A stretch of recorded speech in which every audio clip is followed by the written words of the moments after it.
L'interaction forte agit comme une superglue. Elle maintient le noyau de chaque atome en liant les protons aux neutrons.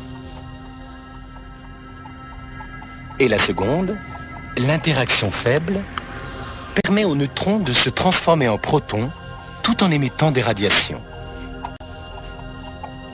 À l'échelle quantique, l'interaction qui nous est la plus familière, la gravité, est totalement éclipsée par l'électromagnétisme et ses deux nouvelles forces.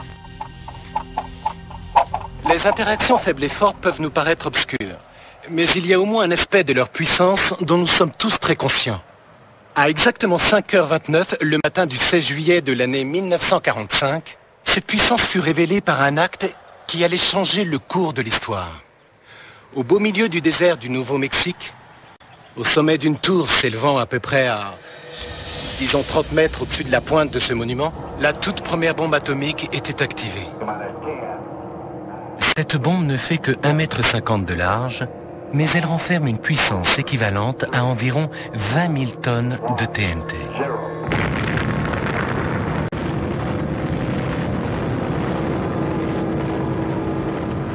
Avec cette gigantesque explosion, les scientifiques libèrent l'interaction forte, qui maintient les neutrons et les protons étroitement soudés à l'intérieur du noyau de l'atome. En brisant l'emprise de cette glue et en explosant l'atome, il libère des quantités véritablement inimaginables d'énergie destructrice.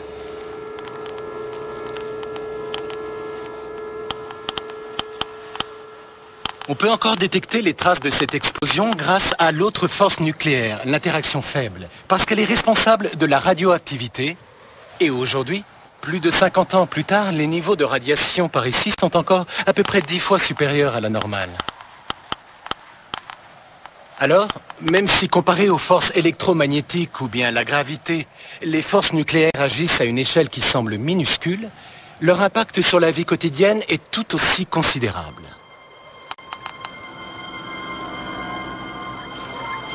Mais qu'en est-il de la gravité, de la relativité générale d'Einstein? Quelle est leur place à l'échelle quantique? La mécanique quantique nous dit comment œuvrent toutes les forces de la nature dans le domaine microscopique, à l'exception de la force de gravité. Absolument personne n'arrivait à comprendre comment la gravité opère quand on descend à la taille des atomes et des particules subatomiques. Autrement dit, encore personne n'arrivait à dire comment mettre la relativité générale et la mécanique quantique ensemble dans le même paquet. On obtient comme réponse que les probabilités de l'événement sont infinies. Absurde. Ce n'est pas profond, c'est absurde. En 1933, après avoir fui l'Allemagne nazie, Einstein s'installe à Princeton, New Jersey. Il travaille dans la solitude, poursuivant avec obstination la quête dans laquelle il s'est lancé plus de 10 ans auparavant, pour unir la gravité et l'électromagnétisme. Les journaux annoncent régulièrement qu'il est sur le point de réussir.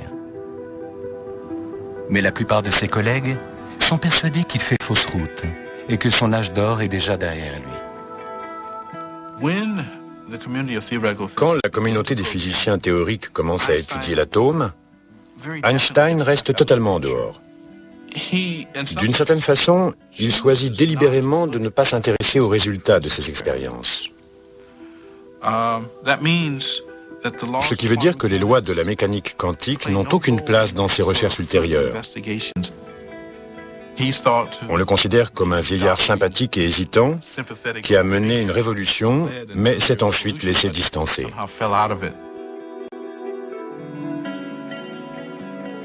Albert Einstein s'éteint le 18 avril 1955. Et pendant des années, son rêve d'unification des forces au sein d'une théorie unique semble avoir disparu avec lui. La quête de l'unification devient un bras mort de la physique. Au moment de la mort d'Einstein, dans les années 50, il n'y a presque plus aucun physicien sérieux engagé dans cette quête.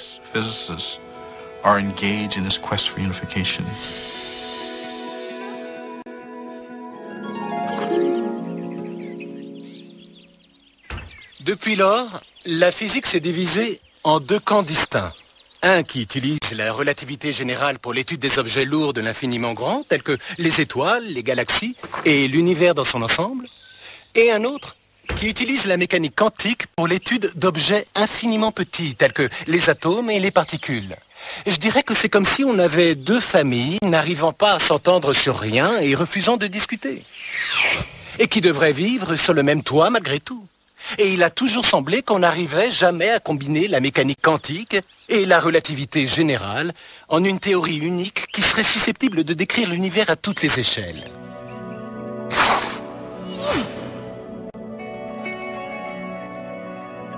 Tout ça n'empêche pourtant pas notre compréhension de l'univers de progresser énormément. Mais il y a un obstacle. Il existe des facettes étranges du cosmos qui ne pourront jamais être entièrement comprises tant que nous n'aurons pas trouvé une théorie unifiée. Et ce n'est nulle part plus évident que dans les profondeurs d'un trou noir. C'est un astronome allemand, Karl Schwarzschild, qui définit le premier ce qu'on appelle aujourd'hui les trous noirs en 1916. Alors qu'il est au front pendant la Première Guerre mondiale, il propose une façon nouvelle et surprenante de résoudre les équations de la relativité générale d'Einstein. Entre deux calculs de trajectoire d'artillerie, Schwarzschild s'aperçoit qu'une énorme quantité de masse, comme celle d'une étoile très dense, concentrée dans une petite zone, déformerait tant le tissu de l'espace-temps que rien, pas même la lumière, ne pourrait échapper à son champ gravitationnel. Pendant plusieurs dizaines d'années, les physiciens ont douté que les calculs de l'allemand soient plus qu'une simple théorie. Mais aujourd'hui, les satellites télescopes qui sondent l'espace découvrent des régions avec un gigantesque champ gravitationnel que la plupart des scientifiques considèrent comme des trous noirs. La théorie de Schwarzschild semble être devenue réalité. Mais alors, une question se pose. Si l'on essaye de comprendre ce qui se passe dans les profondeurs d'un trou noir, où une étoile tout entière est compressée en un point minuscule, faut-il faire appel à la relativité générale, parce que l'étoile est incroyablement lourde, ou à la mécanique quantique, parce qu'elle est minuscule? Tout le problème est là. Le centre d'un trou noir étant à la fois petit et lourd, on ne peut éviter d'utiliser les deux théories en même temps. Mais quand on essaye de réunir les deux théories dans le domaine des trous noirs, elles se heurtent et tout s'effondre. Leurs prédictions sont incohérentes. Or, l'univers n'est pas incohérent, il faut bien qu'il ait un sens. Aujourd'hui, avec la théorie des cordes, nous avons peut-être trouvé un moyen d'unir notre théorie de l'infiniment grand et notre théorie de l'infiniment petit pour donner un sens à l'univers à toutes les échelles et en tout lieu. Plutôt qu'une multitude de particules minuscules, la théorie des cordes affirme que tout dans l'univers, toutes les forces et toute la matière, se composent d'un seul ingrédient, de minuscules brins d'énergie vibrants que l'on appelle des cordes. Une corde peut frétiller de beaucoup de manières différentes, ce qui n'est pas le cas d'un point. Et ces différentes manières de frétiller correspondent aux différents types de particules élémentaires. C'est comme une corde de violoncelle. Elle peut vibrer exactement comme une corde de violoncelle. Chaque note décrit en quelque sorte une particule différente. Elle a donc un pouvoir d'unification extraordinaire. Elle unifie notre compréhension de toutes ces particules. En fait, la théorie des cordes nous fait une sorte de promesse, celle de pouvoir comprendre des questions qu'on n'envisageait même pas comme des questions scientifiques. Comment l'univers a commencé et pourquoi est-il ce qu'il est, au niveau le plus fondamental. L'idée qu'une théorie scientifique qu'on a déjà entre les mains puisse répondre aux questions les plus basiques est extrêmement séduisante. Mais cette séduisante théorie est sujette à controverse. Si elles existent, les cordes sont si petites